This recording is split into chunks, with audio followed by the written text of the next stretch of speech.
as we bring in the head basketball coach of Kentucky, a team that I think has played its way off the bubble and into the tournament. That feeling was voiced earlier this morning live here on Mike and Mike in the Morning by Dick Vitale, who, as he always does, took it a step further. If I look at the SEC and the way they regroup, Kentucky, my coach of the year in that conference was Billy Gillispie. Ooh, those are the words of Dick Vitale earlier this morning, and we're pleased to welcome Billy Gillispie back to Mike and Mike for the first time in a while. How are you, Coach? Doing great, thank you. I guess Dickie V wants to give you the hardware as coach of the year in the SEC. What are your thoughts about that?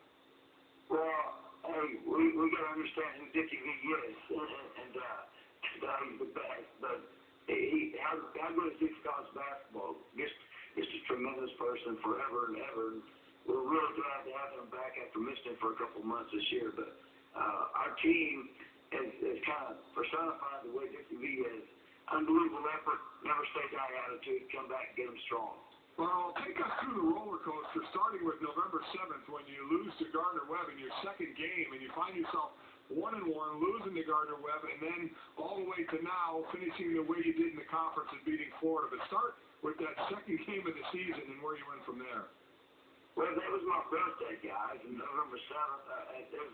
It wasn't one of my better birthdays, but Gardner-Webb put a whipping on us, and you know, the thing about it is we had so many injuries all year long, and we've been battling them all year long, and we never made excuses. We never let those be alibis for us, and we just kept on fighting. And you know, no matter how many games Jody Meeks missed or how many games Derek Jasper was a key for us because he is such a good player, and Jody's a really good player too. He's only played 4 or 5 games since conference started. But these guys, they just would never give up, no matter what the situation was, no matter what the odds was against them. They would not take no for an answer, and they said, hey, whatever it takes, we're going to win these games, and we're going to get on the road going into the tournament.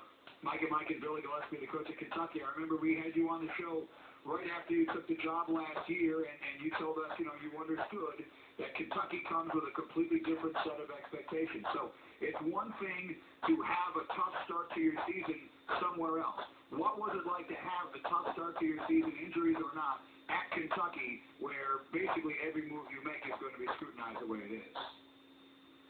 I'm telling you what, in our situation this year, it couldn't have happened better. And I love it here because the people care so much. But we won 8 games and lost 9 in conference. Right. We started out 6-7, as everyone knows. But if anyone else in the world is 6-7 in conference and had played the way that we had with the injuries and those kind of things, you go in the conference, nobody's going to be showing up for games. No matter who you play at Kentucky, there's going to be 24,000 fans every single night. And so we started conference, we got a fresh start, we had 24,000 every single night, and we won all our games. And I mean, unbelievable situation. The fans here had as much to do with everything that went on to get us to 12-4 in the Southeastern Conference than anyone. I mean, it's just, everyone thinks that the scrutiny and the pressure, those kind of things are bad, but I really look at it as a positive.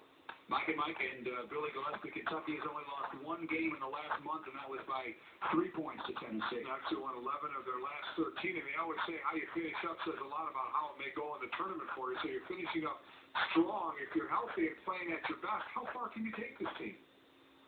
Well, the thing about our team is we've never politicked or any of those kind of things, but in our conference season, we played 15 games that, in my opinion, were just like NCAA tournament games, and they went down to the last minute. And I don't think there's a team in the country, and maybe there is, I don't mean any disrespect to anyone, but maybe someone has played more games that were close games than we have, but I doubt it.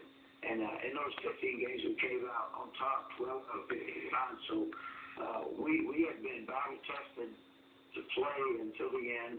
You know, whether it's a slow tempo or a fast tempo, no matter what the situation is, we've been in those situations, and like the games are going to be in March Madness. And, you know, March Madness is the best. I mean, there's no question about it. These conference tournaments, NCAA tournament, those kind of things. But we have a team that has been through those battles before. Assuming a team doesn't win the Southeast Conference Tournament Championship and thus get the automatic bid, how will you spend Sunday? Do you imagine you will be very nervous on Sunday? Oh, we're we never worry about those things that we can't control. We're gonna go down to Catlanta. They call it Catlanta. I haven't been there. I really look forward to experiencing that because of so many fans from Kentucky. And you can tell my voice is gone. I really look forward to doing that. And we're not going to worry about things we can't control. We're going to try to control the things that we can. And we're going to enjoy, as fans, we're going to enjoy March Madness as it is. Which teams have the most work to do to polish their resumes before